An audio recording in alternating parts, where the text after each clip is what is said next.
The CNN green room was colder than the studio and somehow louder.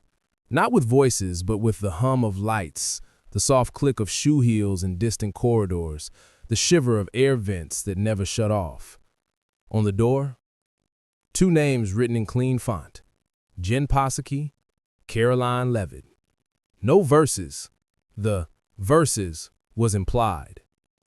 Karoline sat upright, shoulders square, hands folded over a legal pad she didn't need. The lines were already carved into memory.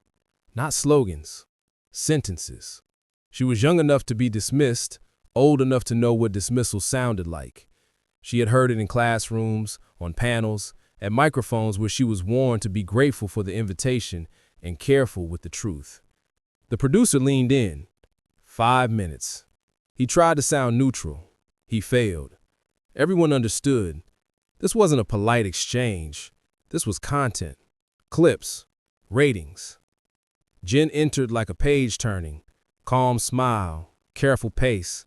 She had stood at the podium when the country asked hard questions and answered them with patience, polish, and parry.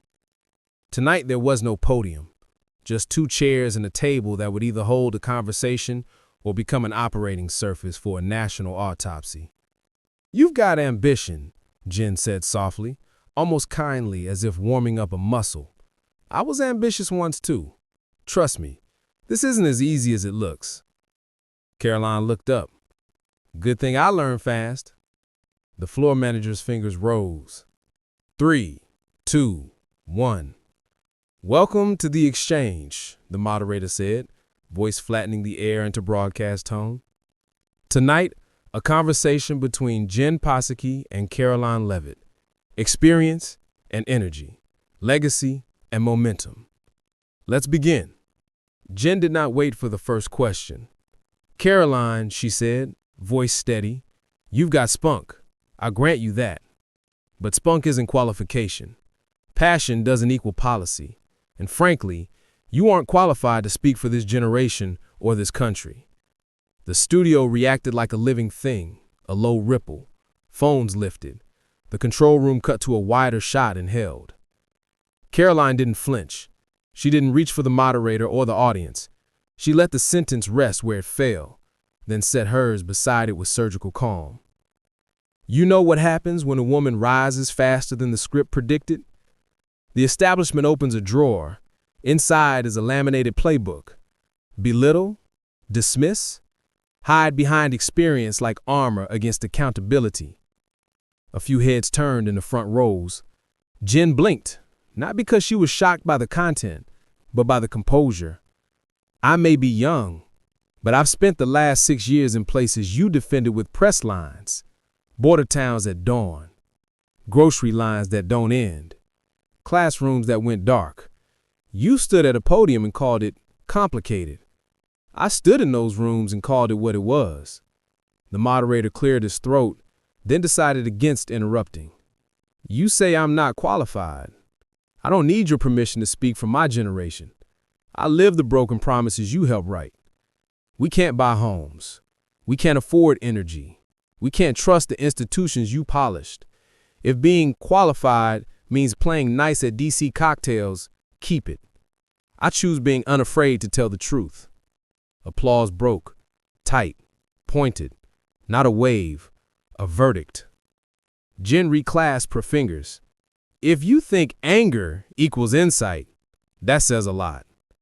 Karoline's smile was almost kind. "What says a lot is who's still listening after you stop talking." The moderator slid in. "Let's bring the temperature down. Credentials matter. Policy is hard. America needs substance, not sound bites." The room stilled. It was Jen's ground, terrain she knew. "Nuance," Jen said, "is not a trick. It's a duty. Inflation, for example, requires context. Schools, public health, immigration. These aren't solved by rhetoric. They require trade-offs, calm, patience, expertise." Karoline waited for the last syllable to land. "Nuance?" she said softly. "Where was that nuance when you told Americans inflation was transitory while gas doubled? Where was it when you called school lockdowns the science, while kids lost years of development? Where was it when unity became labeling half the country as dangerous because they didn't applaud? A murmur moved through the seats. The control room cut between faces, eyes, hands tightening around programs. We've had decades of polished messaging, and what did it buy? A broken border, a justice system people don't trust, cities where you check your surroundings before you check the time. That is a nuance. That's failure dressed as elegance. This time the applause was not polite. It found the ceiling. The moderator tried again. Specifics then. What would you do differently? And how are you qualified to do it? A trap if you don't know where you came from. I grew up in New Hampshire. My dad left before sunup and came home after dark. 2 jobs, HVAC in the day, snowplow in the winter. My mom was a paraeducator who clipped coupons so groceries and gas could share a week without a fight. We weren't poor enough for help or rich enough for rest. We lived in the middle place, where effort buys survival, not peace. No music, no strings. The studio quieted into attention. I remember the night the insurance bill went up again. I remember my mother's hands on the table, not shaking, just tired. I remember being told on TV that we were privileged because we didn't say the right words about the right causes. Policy didn't happen to other people. It happened to us. She turned back to Jen. So when I speak, it isn't because a think tank blessed me. It's because I carry the gap between promises and pain. I don't need a Harvard crest to describe it. I need memory. One clap, another. Then the kind of applause that starts in the chest and moves to the hands. Jen picked up her glass, replaced it, and found the exact middle of her voice. Your story is compelling, but anecdote isn't architecture. Geopolitics, macroeconomics, health systems. These are complex. Respectfully, a snowplow and a school aide don't make you a policymaker. Calculated, civil, a compliment sharpened into a cut. Karoline didn't blink. I recall a press secretary who suggested rising prices were a sign of a healthy economy, that Americans were buying more meat. That press secretary was you. Uneasy laughter. The moderator's pen tapped once, then stopped. You want results? Karoline asked. When energy policy changed, families in my town chose between heating oil and medication. That's not a theory. That's a failure. When the border buckled, you called it seasonal. When parents begged to reopen schools, you called it science. Which part do you own now? Let's stay, the moderator began. No, Karoline said. Let's stay here. She slid a printed chart across the table. Department of Education data on learning loss. The worst damage landed on kids without tutors, without Wi-Fi, without quiet rooms. The kids your side says it fights for. Explain the nuance to them. Phones rose. A camera red light blinked like a heartbeat. You served while this happened, Karoline added. You sold it. Don't question my qualifications to speak when you were paid to defend the consequences. This time there was no applause, just air. The moment expanded and refused to shrink back. The break hit, the music rolled. People spoke in low voices that carried farther than they meant. Backstage, a producer whispered, "She flipped the room." Another answered, "She flipped the narrative." A third said nothing and rewrote the next segment card by hand. The second act started without announcement. The moderator reached for neutral ground and found a minefield. Foreign policy, he said.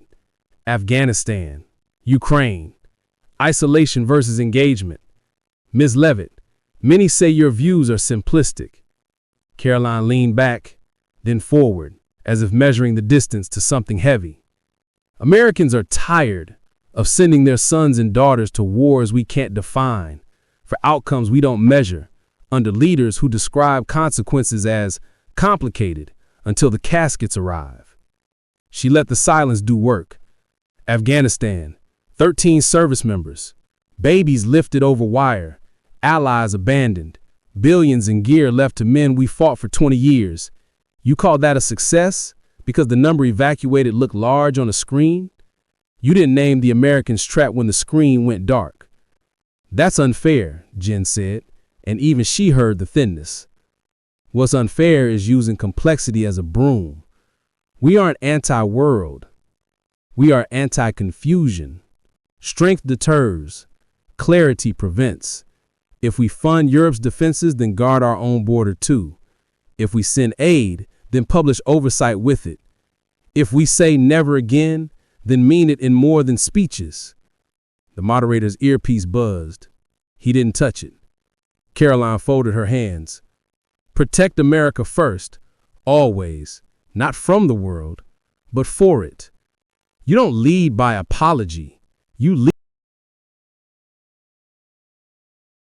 The lobby screens were 10 seconds behind the studio, which meant the crowd outside reacted like an echo. First a murmur, then a sharp intake, then a low chorus. Approval, disbelief, something in between. Security kept a soft perimeter and pretended not to watch. In the control room, a senior producer tapped the desk twice, a habit he'd quit years ago. Move to climate, someone said. Pivot to healthcare, said another. No, the senior producer answered. Stay. The audience is here now. Back on stage, Jen recalibrated. She had recovered from worse optics. She had outlasted tougher openings. She knew how to ride a wave until it broke on something safer. You keep invoking pain to avoid policy, she said, voice cool again.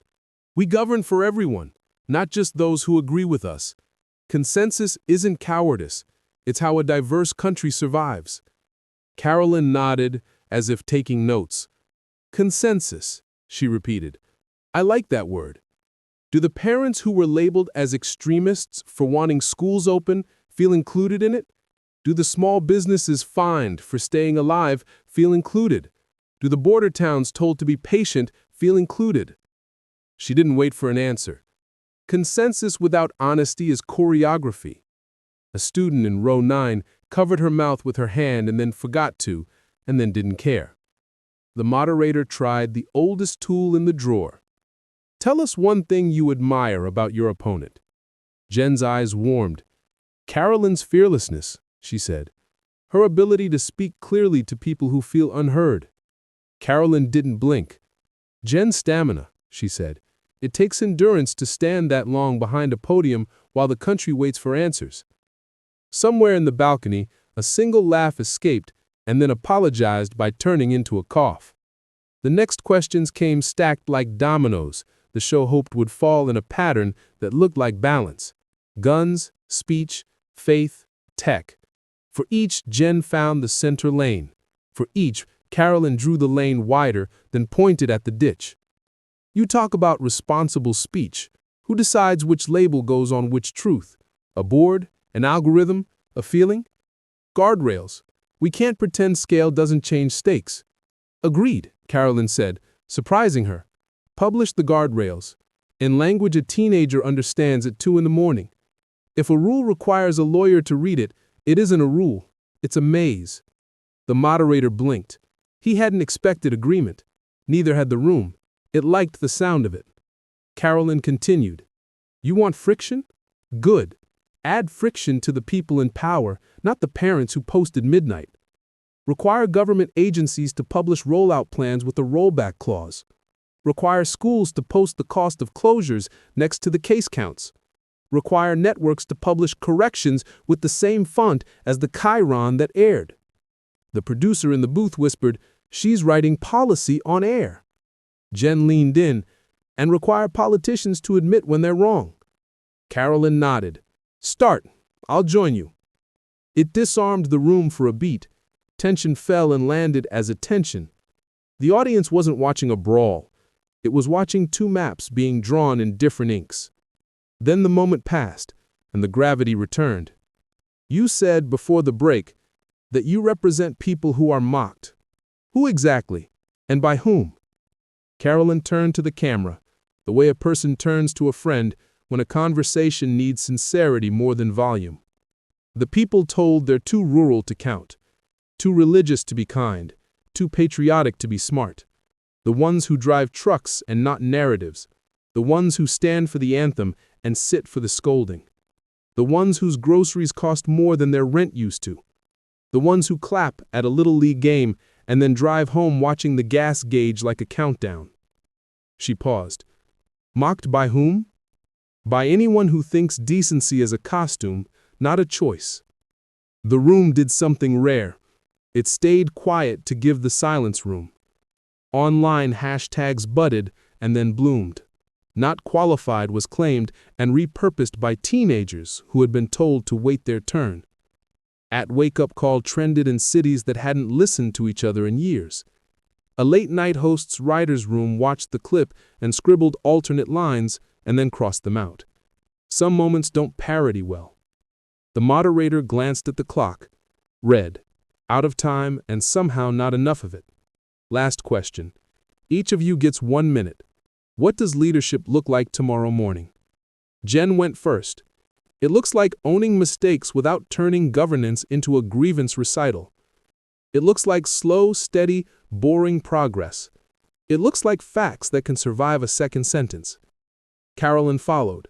It looks like telling the truth, then acting like you meant it. It looks like publishing the rule before you enforce it. It looks like budgets you can read, and borders you can see, and schools that serve the students before they serve the unions.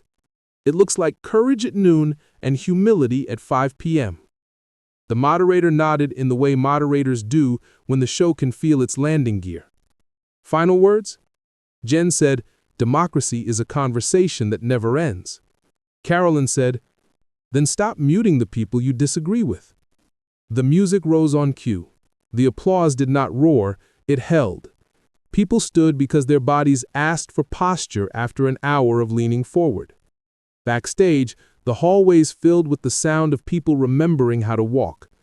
A mic runner removed Karoline's pack and said, "Good job," and then became a person again and said, "My sister's a teacher. She needed to hear the part about posting costs." Karoline thanked her by name because she had learned long ago that remembering names is what you do when you claim to fight for people. Jen's team closed around her like a gentle circumference. "We'll book the post-hit with MSNBC. We'll clip the consensus lines." Another said nothing and looked at the floor until their eyes cleared. Karoline stepped into a smaller room, sat on a folding chair that didn't care who she was, and opened her phone. Missed calls, unread messages, a text from a number saved under a name that once would have thrilled her and now simply steadied her. You did not yell, you held. That's rarer. She typed back, "People are tired of yelling. They want sentences with edges and doors." In the studio lobby, the echo caught up to the moment. A mother in a denim jacket wiped one eye and then straightened. A student wrote a sentence on the back of a program and took a picture of it because handwriting still matters when you need to remember something.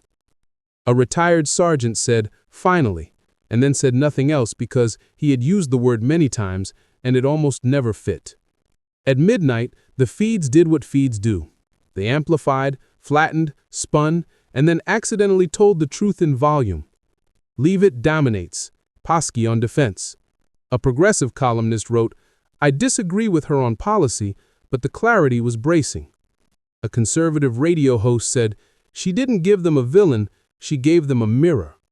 A centrist account posted, "This felt like a wake-up call for television. Less choreography, more sentence." Karoline closed her phone and stared at the hinge of the door. Hinges do quiet work. They hold rooms together and hardly anyone thanks them. Morning didn't wait for permission. It arrived with headlines and a coffee that cooled too fast. A campus newspaper ran her line about rules in language teenagers can read. A small paper in a small town ran a photo of a family around a kitchen table and wrote about heat bills and medication. A podcaster with 1 million subscribers said she turned not qualified into a platform plank. Jen's scheduled post-debate hit was postponed, then canceled, then rescheduled as a sit-down later in the week. A statement went out. "We stand by public service that centers facts." It was the right sentence. It landed like a kite in wind that didn't cooperate. Caroline's team met in a room with bad coffee and a whiteboard. Someone wrote "Aftermath" at the top and then drew 3 lines under it like a teacher who wants a better day. "What next?" a staffer asked. Caroline capped the marker. "We do what we said. Publish principles, show our work, no victory laps, no gotcha reel. People are allergic to gloating. They want homework turned in." Her comms director looked both relieved and a little terrified. "We'll need the principles by noon." "They're already written," she said. "We've been writing them in the margins for years." She opened a folder. Paper. Words. Verbs. Measure. Publish. Pause. Reverse. Fix. Explain. Thank. Repeat. Put them online. At the top, in language a smart teenager can read at 2 in the morning. "Title," the director asked. Caroline thought for a second. "Default transparency. Default courage." Across town, a newsroom booked a panel to retake the narrative. It failed because the audience had just watched an hour where narrative was wrestled away from panels. The audience had become allergic to the smell of too much production. By noon, 3 governors' offices had called. 2 wanted distance. 1 wanted a copy of the principles. A school board member in Ohio printed the sentences and taped them to a door. A nurse on the night shift passed it. "An apology without a plan is a press release with tears," above a workstation, and didn't know she was quoting someone who had quoted someone who had learned it at a kitchen table. In the afternoon, a quiet thing happened that the feeds did not notice. Caroline's father called. "Your mother wants to know if you're eating." Caroline laughed for the first time. The next taping of the exchange had higher walls, thicker security, and producers who pretended not to be superstitious. They changed the color temperature by 2 degrees, as if that could keep lightning from remembering where it struck. Karoline wasn't booked. Jen wasn't either. The show had booked a panel, 3 academics, 1 former senator, a columnist who wore his cynicism like a lapel pin. They spoke in paragraphs that applauded themselves and then adjusted their chairs to get comfortable inside the sound of their own reasonableness. Clips did fine, not great. The audience had tasted something else. In a small studio across town, a nonprofit hosted a town hall with folding chairs that squeaked. The banner on the live stream read, "Default transparency, default courage." Karoline wasn't on stage. She sat in the 3rd row, pen out, listening. A teacher raised a hand. "If I post grades online," she said, "it helps parents, but it also exposes me to attack when I make a mistake." Karoline wrote a sentence and underlined it twice. "Transparency requires shelter." She raised her hand like any attendee. "Publish the rule and the human," she said. "Explain your method. Post your error window. Ask your principal for a public protocol. How parents appeal. When corrections post. Transparency without guardrails is a dare. With guardrails, it's a gift." A nurse spoke. "We filed 3 incident reports. We never hear back." "Post the timeline," Karoline said. "At the point of harm. Hours, not weeks. A human in the loop when the loop fails. Sorry is tiny at scale. Fixed, here's how, is big enough." A city planner said, "We want buses on time and air you can breathe. Both cost money." "Publish the trade," Karoline answered. "Show what 10 minutes costs. Show what 5 minutes saves. Put it on the bus stop. People will surprise you. They can do math. They can do patience. They just can't do secrets." None of this trended. All of it mattered. Night fell. The algorithms continued their heavy lifting, recommending, ranking, threading, trying to turn sentences into lines on a dashboard. A platform auto-tagged people mentioned on last night's video. It labeled the faces correctly and got the order wrong. The comment section corrected it in under a minute because some ecosystems self-heal when trust is offered. The following morning, an editor sent a polite email inviting Karoline to write 800 words for a national paper. She said yes and turned in 1,000 with no adjectives that weren't working. They printed 900 and kept the verbs. In a different building, a strategist pitched a takedown. Define her as angry. Define her as ignorant. Define her as lucky. The room nodded and then hesitated as if the carpet had shifted. Someone at the end of the table said, "That's what people do when they're scared of a mirror."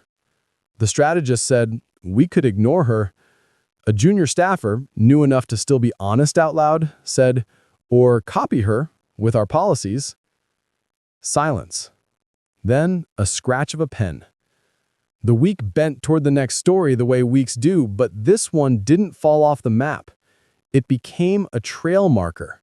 A mom told another mom at a soccer sideline, "Did you see the part about rules at 2 in the morning?" A kid in a dorm taped, "Choose the larger, harder thing" above a desk. A factory manager moved a sign that explained a safety change from a hallway nobody used to the break room everybody did. Small things that weigh more than they look. A quiet invitation came in from a network that had never called before. Not a debate, a sit-down. No surprise edits. 10 minutes, then questions from the audience. Karoline said yes with a condition. Post the full video after the cut. They agreed because they had seen the comments under the last cut where the audience asked for the missing minutes like witnesses make sunlight. On set, the host asked, "Did you mean to create a moment?" "No," Karoline said. "I meant to say a sentence I could live with when the lights go off." "Is that your strategy?" the host pressed. "It's my shelter," she said. "Strategy breaks, shelter holds." "Do you worry about being polarizing?" "I worry about being unclear. Clarity isn't cruelty. It's kindness delivered on time." The host looked at the floor, then back. "What would you tell people who disagree with everything you said?" "Stay," she answered. "I'm not trying to win Thanksgiving. I'm trying to make Tuesday easier." Afterward, a camera operator said, "I like the Tuesday line." She thanked him by name because she had read it off his badge before the red light came on. People remember that you remembered. By Friday, the noise had settled into something more durable. A governor announced a policy that included publish the rule language. A school district added a line to its website, appeals answered in 24 hours. A hospital posted a changelog about a medication error system. A platform leader tweeted, "We'll ship model cards you can actually read." And the replies were skeptical in exactly that way that keeps people honest. Jen's long-form sit-down aired that night. She did well. She always did. She apologized once, and it sounded like the kind of apology that built a bridge instead of a headline. She said, "We called things complicated when we should have called them ours." It was the right sentence. It landed. Karoline watched from a quiet room, nodded once, and texted 3 words to no one in particular. "Good. Do more." A volunteer at a shelter printed the policy page and taped it to a refrigerator, then added in pen, "If you don't have Wi-Fi, call this number. A human will answer." The number was a personal cell for now. It would be an office line later. Bridges get built with whatever lumber is around. A week later, a town hall convened again. Different room, same folding chairs. The banner was smaller. The audience was not. Questions came that don't trend, but run the world. How do we help a kid who fell behind without labeling him broken? How do we hire when we can't match big city pay? How do we keep church and state separate without shaming either? Answers weren't perfect. They were sentences that could carry weight for one more day. At the end, a woman waited until the line thinned. "I didn't vote for your side. I might never, but I recognized my kitchen table last week. Thank you for setting it on TV." Karoline smiled. "My mother said it first." The woman laughed the way people laugh when they didn't plan to.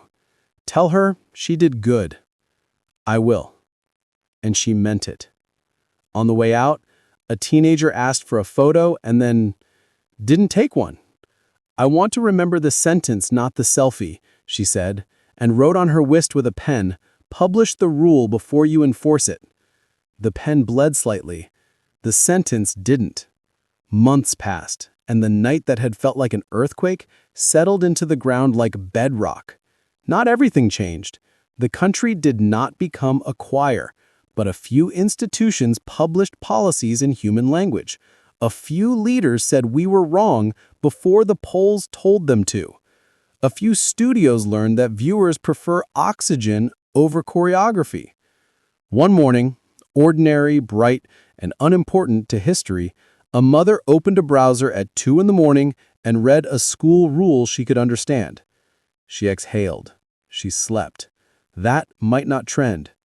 That might be enough. In a different part of town, a former press secretary read a draft and crossed out 3 adjectives. She replaced them with a verb. She texted a producer, "Book someone who disagrees with me and give them the last word." The producer stared at the screen and then typed, "Done." Progress sometimes looks like a 2-word email. Karoline stood backstage at a small venue that smelled like fresh paint and recent coffee. She wasn't the headliner. A nurse and a teacher were. She introduced them, said little, and listened much. When it ended, she stacked chairs, because chairs don't stack themselves. Her phone buzzed. A friend had clipped a line from 6 months ago. "You don't lead by apology, you lead by example." The friend added, "Keep doing it then." She typed back, "You too." On the sidewalk, night lifted just enough to see the shape of the morning. The city sounded like a promise kept softly. Karoline looked up and said a sentence she could live with when the lights went off. Aimed there again. And then she did.